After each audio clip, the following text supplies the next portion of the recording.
Is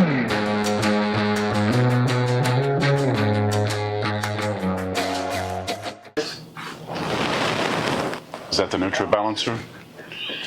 Are you busy getting your chicken feed ready for this morning? Yes, I am. Getting it all mixed up? Yeah, I'm just about ready to go. Good. You have your bug suit on because it's rainy and mosquito-y? And spidery. And spidery, yeah. Walk through all the spider webs. I like walking through spider webs. I've had spiders crawling on my head before. It's just trees and spiders kind of go together. Yeah. It's kind of like your own shadow. Yeah, me and my shadow walking down the avenue. There you go. Happy chicken feeding. Yep. But we're excited to be getting our greenhouse. We were looking at the shipping this morning, Oh, yeah, we were. where it's coming from. Oh, yeah, we were. So that was kind of interesting. It has shipped. It started out in Latvia, a town in Latvia, and then it went to a town. The capital of Latvia. Yeah. It's very well traveled. But we are excited about getting the greenhouse. It is on its way. Shipping has begun. We've got some beautiful plant starts in here. We have broccoli and cauliflower and cabbage and some lettuce. Some basil experiments. Some basil experiments and some strawberries and more experiments over here. We grew our watermelons outside this year, and I wanted to see if our seeds from our own were viable, and man, they just went nuts. They did good. They all germinated. So we're happy about that. But seed starts, you're going to need somewhere to go so we can grow them in the winter. We have our other experiment over here. It needs water. Yeah, we got to water this again. This is a bush. A bush. It's in the front of our house. It's a Chinese something flowering bush, but that's what we have. So we also have this little spot we built, just some temporary fencing here on the back of the house. So we'll be glad to have a greenhouse to put some of these things in. We have our beautiful moringa tree. We have some mullein, which is great for lung health and respiratory issues, some lemon balm, a lot of herbs and things back here. Got some basil, a couple different kinds of basil, the lemon basil, delicious, the Genovese basil, and one experimental sunflower. And then we also have our elderberry starts, which are looking really good, and ginger. But we have to fence everything off because there's so many deer here that they simply eat everything. So it'll be nice to have a new place to put some plants. So we've been pretty happy with the outcome of our first garden. This is our permaculture garden. This will end up being not so much for vegetables and such, but more for perennial plants. We've got a few started in here. But we built this fence. It has this black netting around it to help keep deer out. And then since deer have bad depth perception, we simply put up some white string all the way around the top. And so far, that has worked very well. We see deer munching on it around the outside, but not getting in it. So again, cold weather crops. We've got some kale and some collard greens here, and a few plants for winter. We'll be growing some more of those in the new greenhouse. It'll also be nice to have some place to put our citrus trees. So we've got a couple different citrus trees here. It'll be nice to have a place for those. And we have some cucumbers. We have some more down here that we need to come down here this morning and harvest. But we've had lots of tomatoes.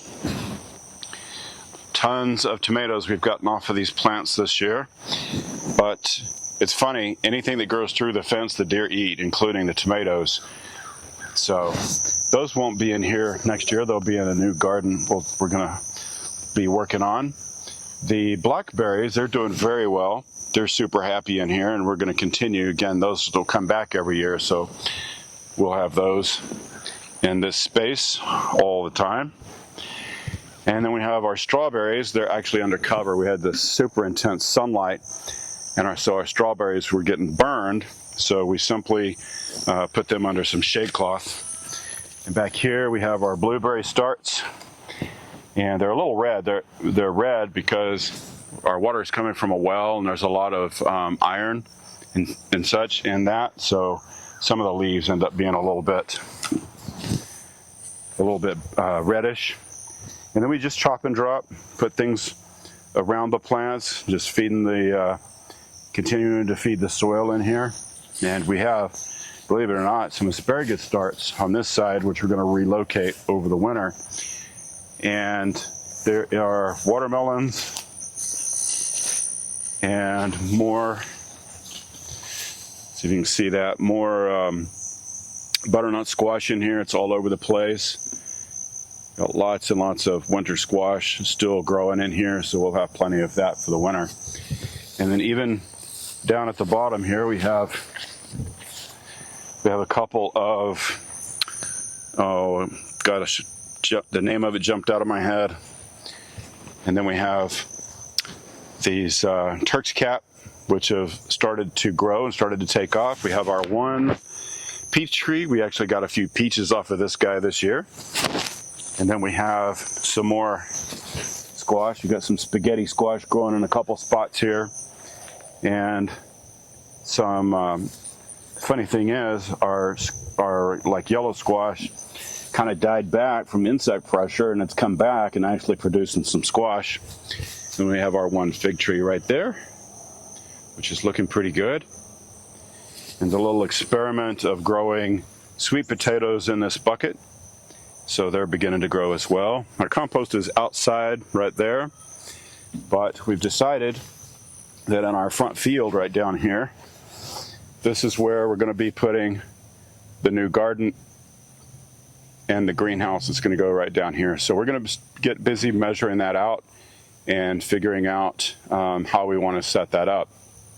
But it'll be convenient, being that we have this little roadway through here where we have our electric fence and our electric fence gates and such, so we'll be able to get to other places. We have already moved this fence, so this electric wire did go all the way around this, but there's where we had a burn pile for some brush, our front gate. But yeah, the garden is going to go right directly in front of the permaculture perennial garden. So we're going to get all that set up and get things going, all in preparation for our greenhouse from YourGreenHouses.com. So one of the reasons we're gardening down here is our water source. The well and wellhead and everything is down here. So it's right now, it's right next to that perennial permaculture garden. Of course, our compost, and then right across from it here, we'll have the garden. So we'll be able to, good water source. But the only thing we don't like about this choice is that it is too far from the house, considering where you're, when you set your house up or your property up for your permaculture zones, the things you attend the most should be closer to the house. But we're probably 350 feet from the house being down here. But it's really the only place, because everywhere else is heavily wooded, and we love the woods, we love our trees. So not going to do much gardening in the shade back there. And then our barn is right there in those trees. So we have this front field back here, or here at the front, where our livestock and cattle and horses and things are, but we're going to put the garden right there. So here's the shadow. She's feeding her chickens and getting them all set up for the day. But the chickens are going to actually get moved. So this is the top of our field. You can see we were way down there. Now we're up here. This is where the mobile coops are for the chickens at the top of the field. But they're most likely going to be moving closer to the barn. We're going to try it with the mobile coops first and see if we like this location, and maybe put up a more permanent coop and transition to a permanent coop rather than having to move all these electric fences for them.